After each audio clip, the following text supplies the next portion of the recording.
You want it to happen, I know you do.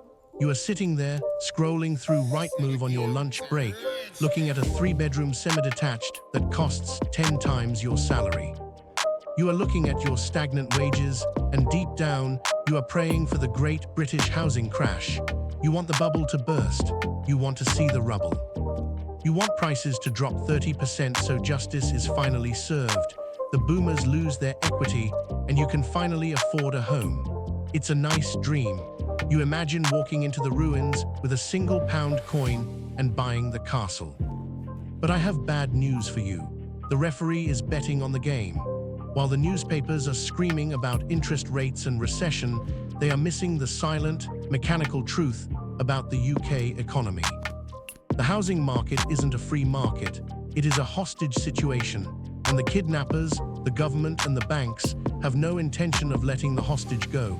In this video, I'm going to show you the gears inside the machine that physically prevent a crash. The crash isn't coming, it's been cancelled, and here is exactly how they rigged it. Let's start with the boring stuff that dictates your life: supply and demand. Imagine the UK housing market is a factory. In a normal world, when people need shoes, a factory makes more shoes, but this factory is broken. The government target is to build 300,000 new homes a year. Last year, we barely hit 200,000. That is a shortfall of 100,000 homes every single year. Why? Because we have allowed the NIMBY, the Not in My Backyard brigade, to hijack the process. Local councils are terrified of losing votes, so they block everything.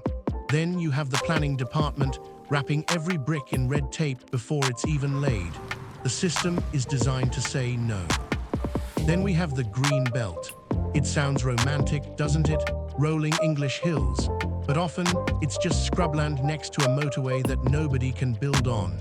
It acts as a corset, squeezing the cities and forcing prices up. And recently, a new problem has emerged: inflation. The cost of materials has skyrocketed.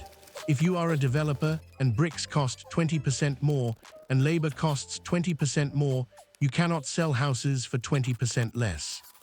Developers aren't charities, they aren't stupid. If house prices drop, they don't build cheap houses at a loss. They just stop building, they turn off the lights, they mothball the sites. This creates a structural flaw under the price. You cannot have a price crash when the supply is strangled. It is a self-correcting mechanism. If prices dip, supply vanishes, scarcity increases, and prices stabilize. The tap is effectively turned off. So supply is broken. What about demand? The bears will tell you demand is drying up because interest rates are high, but visuals can be deceiving. Think of demand not as a trickle, but as a dam. Behind that dam is a massive, rising ocean of pressure. We are experiencing a population boom. Net migration into the UK hit record highs recently. That is hundreds of thousands of new people needing roofs over their heads every single year. But it's not just migration, it's household formation. Marriages are breaking down, one household becomes two.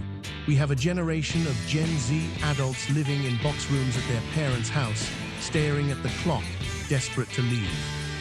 This is called pent-up demand. It's like water pressing against concrete. Just because they aren't buying today doesn't mean they don't need a home. They are renting, they are sharing, they are waiting.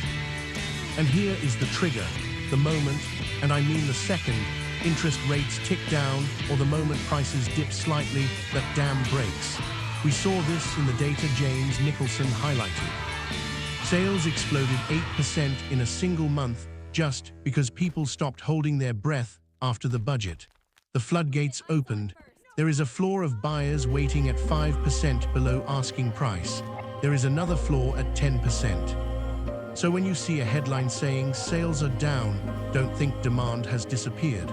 Think of it as pressure building up behind the wall. The demand is there. It's just waiting for the green light. But let's go deeper. Let's look at the real reason the crash is cancelled. This is the dark secret in the basement of the British economy. The UK banking system is essentially a giant hedge fund betting on property. UK banks hold hundreds of billions of pounds in mortgage debt. To you, your mortgage is a debt. But to the bank, that mortgage is an asset on their balance sheet. It's a stick of dynamite. If house prices were to crash by, say, 30%, like the internet promises you, that asset collapses, millions of homeowners fall into negative equity. The loan becomes bigger than the house value. The ball and chain drags them through the floor. If that happens, the banks become insolvent. They fail. And here is the lesson from 2008 and 2020. The government works for the banks. The UK financial system is too fragile to allow a property collapse. It is deemed systemically important. So what happens if prices start to crash? The government puts out the fire. They intervene. We have seen the playbook. They introduce mortgage holidays. They print money via quantitative easing. They create help-to-buy schemes to pump demand artificially. They slash stamp duty. They will throw the kitchen sink, the taxpayer, and your future inflation rate at the market to keep those prices high. They aren't protecting you, they are protecting the bank's solvency. Now let's play devil's advocate. Let's say I'm wrong. Let's say the government fails, the banks panic, and prices do drop 20%. Who benefits? Do you buy the dip? Meet David. He's saved up, he's ready. But wait, if prices drop 20%, the banks will tighten lending criteria instantly. David won't be able to get a mortgage. But you know who doesn't need a mortgage? The monster in the room, institutional capital. Pension funds, sovereign wealth funds, the mega landlords like BlackRock and Lloyds. We are seeing a massive transfer of wealth in the UK. The era of the small landlord is ending, replaced by the corporate landlord. These funds are sitting on billions in dry powder. They are waiting for a dip. If prices soften, they don't crash to zero. They drop just enough for the big boys to turn on the vacuum cleaner. They buy in bulk. They act as a price floor. They absorb the inventory.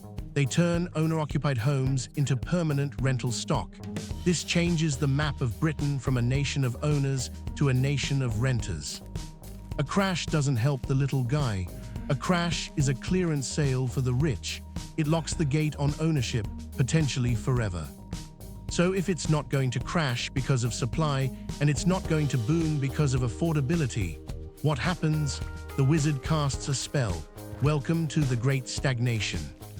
This is the most likely scenario for the next 5 years.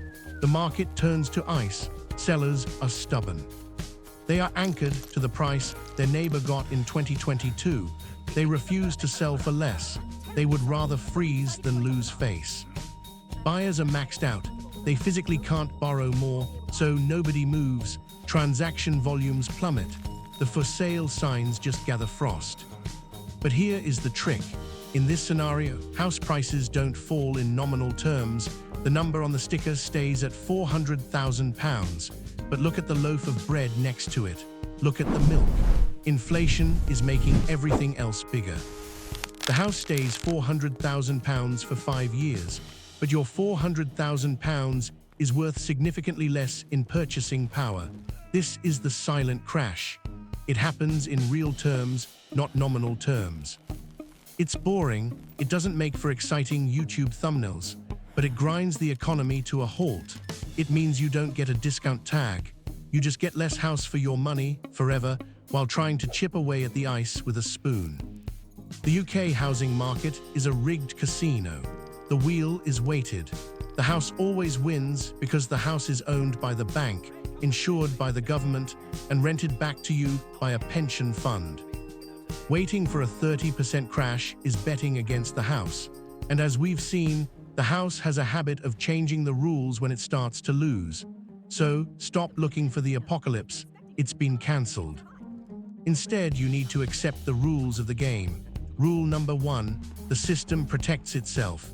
Rule number 2, inaction has a cost. If you sit on the sidelines waiting for a crash that never comes, you are burning money on rent. You need to calculate that cost.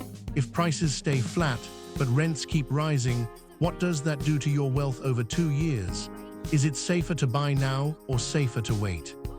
I broke down exactly how that math works and how waiting could cost you £36,000 in this video right here. It's the cheaper house trap, and you need to watch it before you make any decisions. Click here to see the real cost of the waiting game. And don't forget to subscribe to Clay and Mortar if you want the truth about the market without the fear-mongering. I'll see you in the next one.